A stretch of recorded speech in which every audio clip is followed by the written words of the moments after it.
main with Hydralisk both in the main and the expansion, and a third queen at the expansion. So he's completely ready for an air type attack at this point, and his balance is much stronger this time in terms of the amount of Hydralisk he has versus the amount of gateway units that are on the field at the moment. Absolutely. Hodan has a small force coming up. I'm not quite sure if it'll be able to take the amassing Hydralisks that are sitting at his natural. However, he does have vision, so he knows what he's walking into. Yeah, and he's left behind that Warp Prism. I was kind of surprised to see him not use that in some way. So here's our first battle, and those Hydralisks are so good against gateway units. Like, this is exactly the position that InanePenguin wants to be in. He just has a nice fat concave. At least the shields helped his retreat, but that was perfect for him. Right, Hodan is definitely going to need some Colossi or Immortals to hold off that that Hydra army size. Yeah, that was a really solid build order. I mean, you could see he just had his timing right. Again, that was 3 gate with some extra money spent on the robotics bay, but we still haven't seen a Colossus yet. He really needs to get on the ball with that. He is getting weapons level 1 and the extended thermal lance. Yeah, the thermal lances are just being thrown down. I'm curious to see what he's going to do with his Warp Prism. Yeah, that's making a beeline right for the base, so we'll see what's going on with that. Doesn't have any units in it, however, so he might just be looking for a warp in. Yeah, I would expect him to warp in just like 2 zealots or something like that, and just kind of harass the worker line a little bit. Yep, and there we have it. And as soon as they warped in, these Zerglings are just all over it. No surprise there. However, they're actually doing a pretty good gas harass right now. Pretty little resistance so far. Yeah, taking out that queen is awesome. Like, anytime you can take out a queen, a lot of people think, oh, I just took out sort of an ancillary Zerg unit, but really, once they've had it's like a delayed hit on their production, because once they've hatched their most recent clutch of eggs, taking out that queen just halves their production rate practically. So it's really effective. Although he did have an extra queen, so he'll be fine. Absolutely. We're actually seeing a very large amount of Zerglings and Hydras backing it up, moving down to the south there. This is a great looking push. This brings joy to my Zerg playing heart, because he's got a massive amount of Lings, huge amount of Hydralisks who are just very confidently pushing across the map, and it's a great army in terms of its gas usage, because the Hydralisks are pretty gas hungry as well at 150 a pop. So he can easily back that up with tons of Lings. And he has a lot of money in the bank at the moment. He might even be production capped. So we'll see where this is going to go. Here come the initial force of Lings. They're coming in there making a mess of stuff.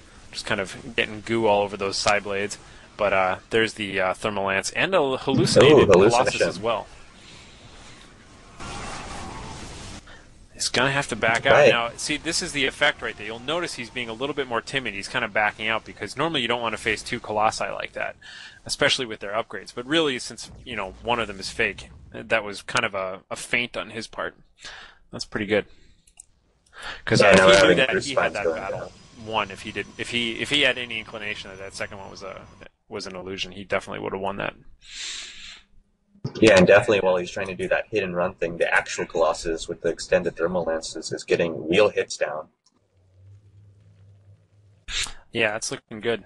So now we've got 2 Colossus up on the hill, full strategic tactical retreat here for the Zerg player, and they're just kind of slithering back home. He really needs to kind of spread that creep too. It looks like he's got 1 tumor down, but he would do well to just kind of get that across the map. He could even just kind of go off his southern cliff area there and just kind of start jumping them down with a little bit of Overlord creep, but we'll see. Meanwhile, getting armor upgrades, getting speed upgrades for Overlords, grooved spines for the Hydralisks, a lot more Zerglings, a Spire, just everybody's just kind of teching all over the place now. InanePenguin has a ton of money. Hodan has a little bit of money. Yeah, he's actually opting for the charge add-on to get his zealot legs up. Where are his zealots? Yeah, he doesn't seem to have. He has quite a few, but I'm not quite sure how effective they're going to be against Hydras, especially now that they have grooved spines. Yeah, he's got 8 or 9 charging versus Hydras. That's pretty good. I mean, they'll soak it up and they'll get there and they'll do a little bit. It'll up their damage a little bit. Got an observer floating around here.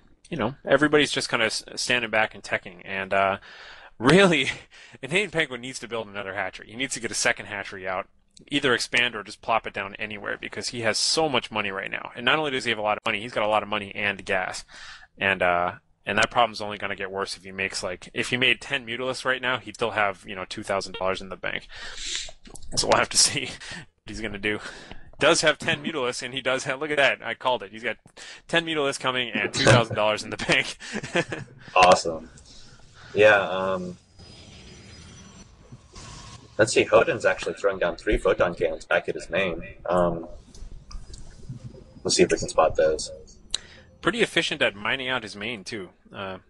So we've got one kind of in his main there. He's basically mined out completely, and he's entirely in his expansion, and he's got 2 more going up at his expo. So I'm guessing that, oh yeah, look at that. I'm guessing, I was going to say that the observer probably saw the spire going up, but he definitely sees it now because it's killing zealots in the back of his base.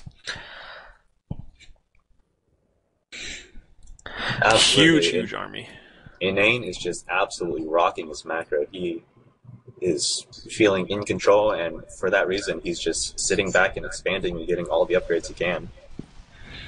Yep, he's got total control of the skies. He's got total control of the ground, more or less. Again, we'll have to see.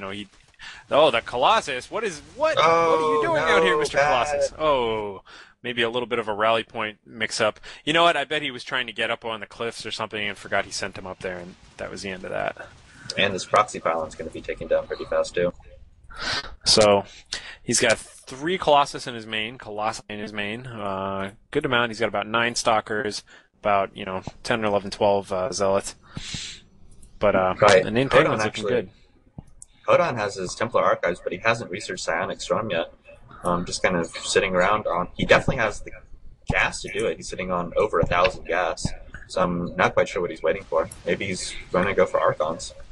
Yeah, he's getting Blink too, which is just a strange. He is kind of getting the sampler pack of upgrades at the moment. So good positioning here. Zerg definitely doesn't want to fight this. He did a heck of a lot of damage though to his production by wrecking that up a little bit. But Hodan definitely had the terrain advantage there, what with the buildings in the way and the colossi and the cliffs and all that. So, but a little friendly poke there didn't do too much harm. Right. He just has such a money problem. He really needs to get on the ball with just make links, make anything, just make stuff. The best thing I've found is when you have just a wealth of cash, and this often happens when you build a lot of Mutalisks, because you just get really mineral rich but gas poor. Is just build a lot of roaches, because roaches are a great combination of, they use a bit of gas but a lot of minerals. Absolutely, and they obviously pack a huge bang for their buck. Yeah, and it's a great army, way to spend money real quickly. So a little bit that would just simply overpower all the zealots that they have on the field right now. A little bit of a clash going on here in the middle here. Zergling's pretty much just taking it for the team.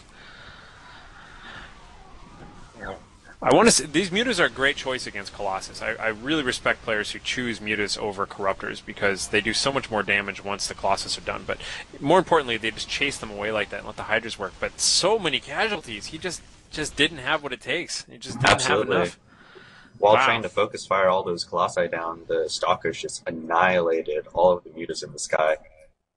This is where this production bottleneck is really going to hurt him, because you can tell he's going to just run out of larvae pretty quickly and have $1 million in the bank and no way to produce out of it. He might, for all of his great macro, he may just be ready to get smoked here. Absolutely. Inane was absolutely in control in the mid game. He was in the position that he wanted to be. He had so much money, and unfortunately, he just didn't turn units.